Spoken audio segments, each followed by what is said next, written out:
खतरे में थी। 2014 के भारत में सीमाएं सुरक्षित हैं, आतंकवाद और नक्सलवाद पूरी तरह समाप्त हुआ है। और अब तो पटाखा भी जोर से फट जाए ना तो पाकिस्तान सफाई देता, कहता साहब ये मैंने नहीं किया है।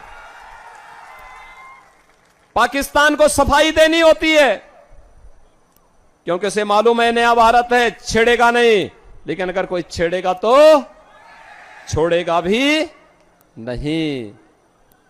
बहनों और भाइयों, जब मजबूत होता है ना देश, मजबूत हाथों में देश रहता है, ऐसे ही दुश्मन दब करके चलते हैं।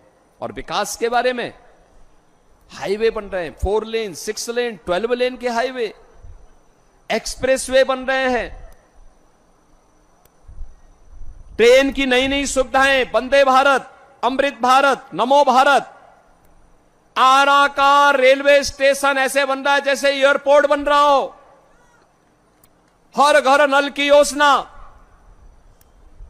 1 district 1 medical college, AIIMS, IIT, IIM, IIIT, NIT, ये सब बन रहे हैं।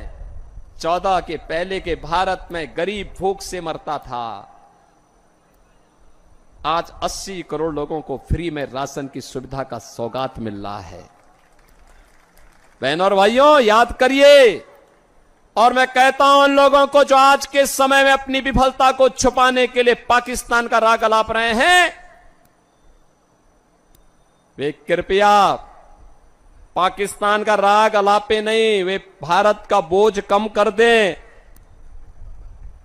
पाकिस्तान में जाएं। हिंदुस्तान तो 80 करोड़ लोगों को फ्री में राशन दे रहा है और पाकिस्तान में कुल 23 करोड़ की आबादी भूखों मर रही है। वहां इन लोगों को भीख भी नहीं कोई देने वाला है। बहनों और भाइयों, ये नया भारत है। मोदी जी के नेतृत्व में जितनी पाकिस्तान की आबादी है, उससे बड़ी आबादी को 10 वर्ष में मोदी जी ने गरीबी रेखा से उभारने का काम किया है। आज याद करिए, 60 करोड़ लोगों को प्रतिवर्ष 5 लाख रुपए की मुफ्त स्वास्थ्य की सुविधा, 50 करोड़ गरीबों के जनधन अकाउंट, 12 करोड़ किसान परिवारों को किसान सम्मान निधि का लाभ, 12 करोड़ घरों में शौचालय का निर्माण, 10 करोड़ गरीबों के घर में उज्ज्वला योजना का कनेक्शन पहुंच गया और 4 करोड़ गरीबों के मकान बन गए हैं। 4 करोड़ गरीबों के मकान बन गए हैं। मोदी जी ने कहा है 4 जून को जब फिर एक बार मोदी सरकार बनेगी, 70 वर्ष से ऊपर के प्रत्येक बुजुर्ग को फ्री में प्रतिवर्ष 5 लाख रुपए की स्वास्थ्य बीमा की सुविधा उपलब्ध करवाएंगे। 5 लाख रुपए तक का उपचार कोई भी बुजुर्ग कहीं भी जाके करा सकता है देश में। मोदी जी ने कहा है जितने गरीब बचे होंगे जिनके पास आवास नहीं होगा, उसको भी एक एक आवास देंगे। अब याद करिए, एक तरफ मोदी जी के नेतृत्व में विकास भी है, गरीब कल्याण भी है, सम्मान भी है, सुरक्षा भी है, अयोध्या में राम मंदिर का निर्माण भी है और काशी में काशी विश्वनाथ धाम भी आप जाकर के देखिए बगल में। बहनों और भाइयों, आस्था का भी सम्मान है, विरासत भी है तो विकास भी है। और दूसरी तरफ कांग्रेस और आरजेडी आपको कहां ले जाना चाहती है। इन लोगों ने तो हमेशा छल किया, जब मौका मिला इन्होंने देश के साथ छल किया, सनातन धर्म के साथ छल किया, बिहार से छल किया, वोट आपका, और सरकार बनी तो पेट भरा है इन्होंने अपने परिवार का।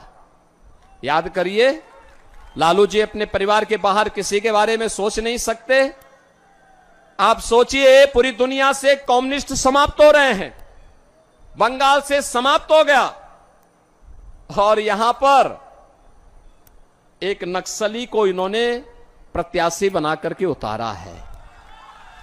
आप बताओ, बेटी और व्यापारी की सुरक्षा के लिए जो खतरा हो, ये लोग उसको प्रत्याशी बना करके आपकी सुरक्षा को फिर कैद कर देना चाहते हैं, अराजकता पैदा करना चाहते हैं।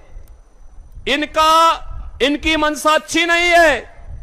इनकी घोषणा पत्र को अगर आप देखेंगे तो इंडी गठबंधन का घोषणा पत्र इतना खतरनाक है। कहते हैं आएंगे पर्सनल लॉ लागू करेंगे। पर्सनल लॉ का मतलब जानते हैं आप?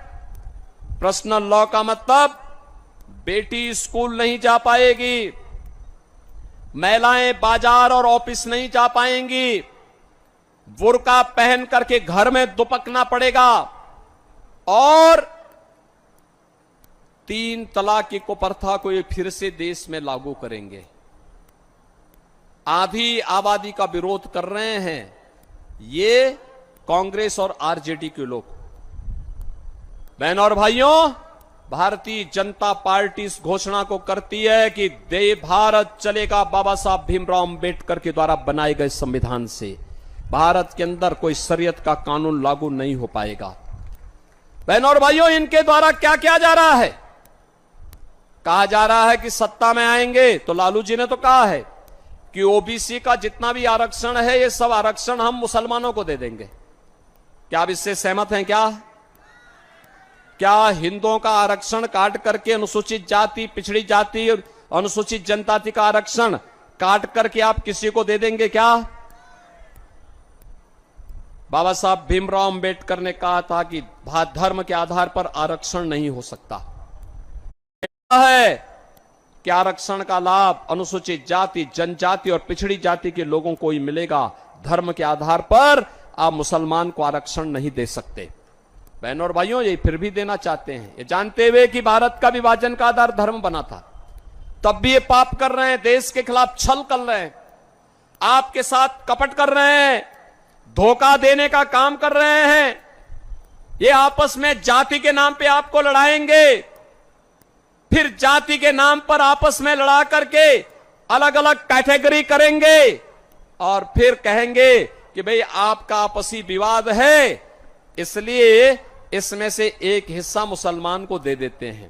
और इन्होंने किया है। कांग्रेस ने कर्नाटक में मुसलमानों की कुछ जातियों को ओबीसी में शामिल करके ओबीसी का आरक्षण मुसलमानों को दे दिया है। आंध्र प्रदेश में कांग्रेस की जब सरकार थी उसने किया। एक होड़ सी लग रही है। बहनों और भाइयों, ये देश को बचाने का चुनाव है। कांग्रेस और इंडी गठबंधन के इस षड्यंत्र को हमें सफल नहीं होने देना है।